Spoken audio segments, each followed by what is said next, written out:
देखिए, एक बार अगर आपकी पत्नी किसी भी कोर्ट में या किसी थाने में या किसी भी ऐसे स्थान पर जहां पर वो आपकी शिकायत करने गई है, अगर वो चली जाती है, तो फिर आप ये समझ लीजिए कि उसका दोबारा वापस आना असंभव सा हो जाता है।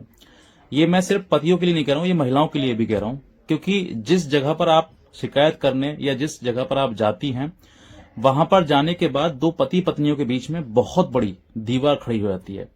जिस व्यक्ति की आप शिकायत करने जा रहे हैं, जिस व्यक्ति के बारे में आप कहना जा रहे हैं, या जिस व्यक्ति के आप ऊपर झूठा आरोप लगाकर किसी व्यक्ति को प्रताड़ित या परेशान करने जा रहे हैं, आप ये समझ लीजिए कि वहां से आने के बाद आपके जीवन में एक ही जगह मिलेगी, और वो है मायका।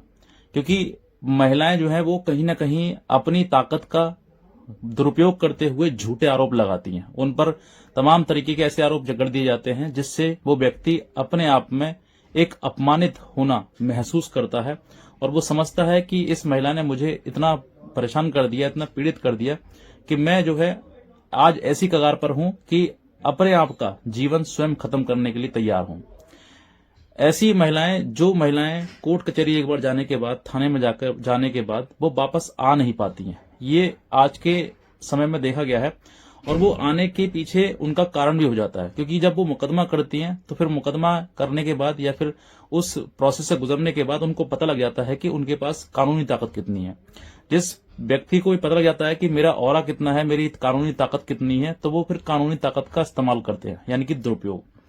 फॉर एग्जाम्पल कि एक हाथी जो होता है, अगर उसको पता लग जाए कि मेरे अंदर ताकत कितनी है, तो वो पूरे वन को तहस नहस कर देता है, पूरे जंगल में अफरा तफरी कर देता है, और वो बाद में वन विभाग पुलिस को एक नशे की गोली उसको देकर उसमें गोली शूट करके उसको बेहोश करना पड़ता है, और उसके बाद फिर वो उसको एक पिंजरे में बंद कर दिया जाता है ताकि उसकी मानसिक स्थिति ठीक हो सके।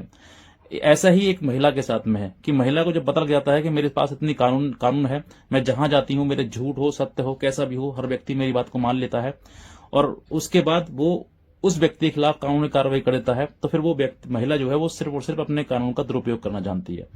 क्योंकि वो पता है उसको कि मेरे साथ में मारपीट करी हो या ना करी हो, मुझसे दहेज मांगा हो नहीं मांगा हो, लेकिन अगर मैंने दहेज की बात कह दी तो ये बात सत्य मान ली जाएगी, और सत्य मानते हुए मेरे जो इन लॉज हैं, सास ससुर हैं, उनके खिलाफ रिपोर्ट दर्ज कर दी जाएगी। अभी एक फिलहाल में ही एक मामला आया मेरठ का, जिसमें कि कोई बड़ा मैटर नहीं था, सिर्फ और सिर्फ इतनी बातचीत की कि पति ने लड़ाई झगड़ा करते समय, बातचीत करते समय प्यार से मोहब्बत से तकिया मार दी। उस तकिया को इतना बड़ा इशू बना दिया कि उसने रिपोर्ट लिखवा दी, और वो रोते रहते थाने पहुंची और तमाम बातें बढ़ा चढ़ा के उसमें लिखवा दी कि मुझे दहेज मांगते हैं, मारते हैं, पीटते हैं।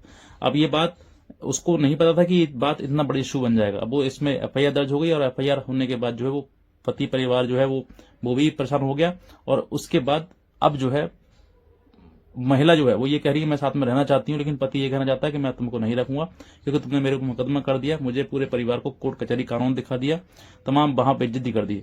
अब ये जो निर्णय पति के द्वारा लिया गया है, यानी कि ना रखने का, वो क्यों लिया गया? क्योंकि कहीं ना कहीं पुरुष के साथ बदतमीजी, अभद्रता, बदसलूकी होती है।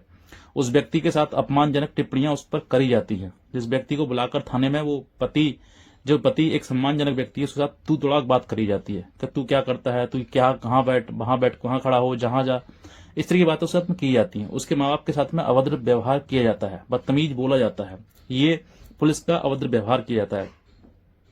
और इसी वजह से जो है वो पति जो है इतना अंदर से छीण हो जाता है उसका कि वो ये मना कर देता है कि मैं अब साथ नहीं रह पाऊंगा, मैं नहीं रख पाऊंगा। बहुत सारी चीजें होती हैं, और फिर ये चीजें जो लगातार जब पता लगता है पति मना कर रहा है, फिर पत्नी हाँ कह रही है पति, तो फिर वो पत्नी और ज्यादा मुकदमे करती है। फिर वो कोर्ट जाती है, तमाम उनको वकील मिलते हैं, वकील तमाम उसको सलाह देते हैं, बता देते हैं कि हाँ ये देखो तुम्हारे लिए मेंटेनेंस मिलेगा, तुम्हें एफआईआर हुई है, तुम्हें उन्हें सजा मिलेगी, तमाम इस तरह की चीजें बताई दी जाती हैं।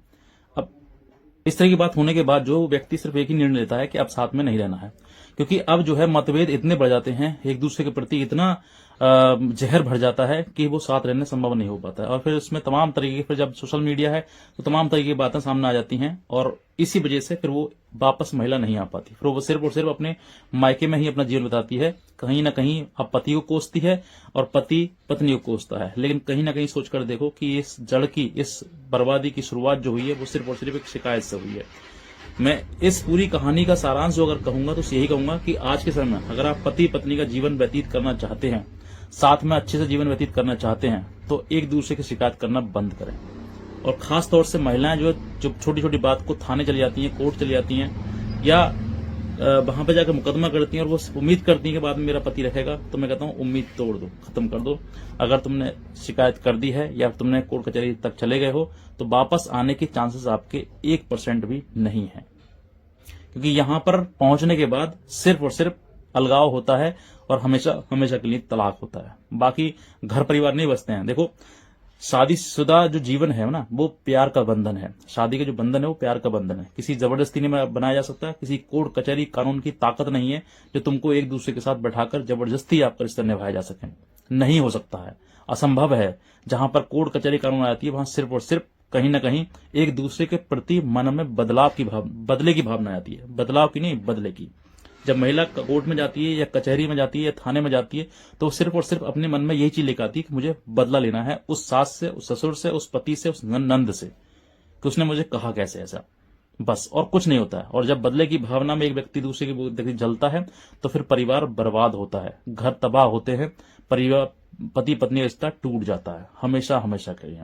इसलिए मैं कहता हूं, एक बार अगर पत्नी आपकी वापस वहां मायके गई, ससुराल गई, कोर्ट गई या थाने गई, कचहरी गई, तो फिर वापस आने की संभावना है नहीं। उसके बाद सिर्फ और सिर्फ आप मुकदमा ही झेलोगे। इसीलिए कहूंगा कि अगर हो सकता है, अगर आपका विवाद हो सकता है, तो 4 दीवारी के अंदर ही खत्म करने की कोशिश करें। नहीं खत्म करोगे तो अंत में आपको वही मिलेगा जिसकी आपने कभी कल्पना भी नहीं करी होगी।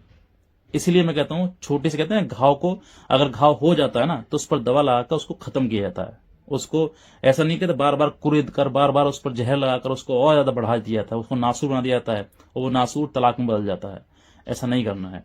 यही चीजें हैं जो आपको समझनी है, जो आपको जीवन की एक अच्छी ओर ले जाएंगे। वरना आप ऐसे समय पर पहुंच जाएंगे कि जहां पर आपका सिर्फ और सिर्फ तलाक होगा और जीवन कहीं ना कहीं बर्बादी की ओर जाएगा।